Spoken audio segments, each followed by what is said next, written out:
ഇന്ന് രാവിലെ കുക്കിങ്ങൊന്നും കാണിക്കാനുള്ളൊരു മൂഡുണ്ടായിരുന്നില്ല കേട്ടോ. ഇന്ന് ഒരു വയ്യാത്ത ദിവസമായിരുന്നു കേട്ടോ. അതുകൊണ്ട് തന്നെ മോളെയൊക്കെ പറഞ്ഞു വിട്ടതിന് ശേഷം ഞാൻ മുറ്റത്ത് നിന്ന് റംബൂട്ടാനൊക്കെ വലിയ ഉഷാറില്ലാണ്ടൊക്കെ ഒന്ന് പറിച്ചു തന്നെയാണ് കേട്ടോ. അതിനുശേഷം നമ്മൾ സിറ്റ് ഔട്ടൊക്കെ ഒന്ന് വെള്ളം ഒഴിച്ച് കഴുകി അതിന് ശേഷം ആ വെള്ളമൊക്കെ ഒന്ന് കളയാൻ വേണ്ടിയിട്ട് മോപ്പെടുത്ത് തുടച്ചെടുക്കുകയാണ് കേട്ടോ. സാധാരണ മിക്കവാറും ഞാൻ സിറ്റ് ഔട്ടൊക്കെ കഴുകുകയാണ് കേട്ടോ ചെയ്യണത്. കാരണം ഫ്രണ്ട് ഫുള്ളായിട്ട് സിറ്റ് ഔട്ടാണ്. അതുകൊണ്ട് തന്നെ ഒരുപാട് ഏരിയ ഉണ്ട് കേട്ടോ. അതുകൊണ്ട് കഴുകി കളയാണ് ചെയ്യണത്. അങ്ങനെ അതൊക്കെ കഴിഞ്ഞ് ഞാൻ അതിന് ശേഷമാണ് കേട്ടോ കിച്ചണിലേക്കൊന്ന് കയറുന്നത്, ചോറൊക്കെ വെക്കാനായിട്ട്. ഇന്ന് താമസിച്ചാണ് ചോറ് വെക്കുന്നത്. രാവിലെ കുട്ടികൾക്ക് ബ്രേക്ക്ഫാസ്റ്റ് തന്നെയാണ് കേട്ടോ കൊടുത്തു വിട്ടത്.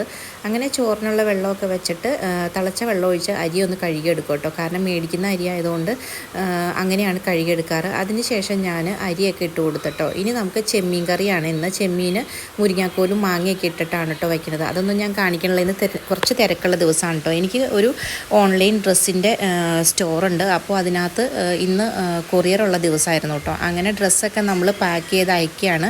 ഇന്ന് നമ്മൾ അയക്കണത് അടുത്ത് തന്നെയുള്ള പോസ്റ്റ് ഓഫീസിൽ പോയിട്ടാണ് കേട്ടോ അയക്കണത്. അങ്ങനെ എല്ലാം എടുത്ത് വണ്ടിയിലൊക്കെ വെച്ച് പോസ്റ്റ് ഓഫീസിൽ കൊണ്ടുപോയി കൊടുത്തു. അതിന് ശേഷം നേരെ ഞാൻ പോയത് എൻ്റെ ഉമ്മച്ചിയുടെ വീട്ടിലേക്കാണ് കേട്ടോ. എൻ്റെ ഉമ്മച്ചിയും ആൻറ്റിയും ഉണ്ടായിരുന്നു കൂടെ. പോണ വഴിക്ക് ഇങ്ങനെ ഒരു കൊല പഴുത്ത് കിടക്കണം കേട്ടോ. അത് അവിടെ പോയി പറയാമെന്ന് വിചാരിച്ചിട്ട് അതിൻ്റെ വീഡിയോ ഒക്കെ എടുത്തിട്ട് അങ്ങനെ പോവുകയാണ്.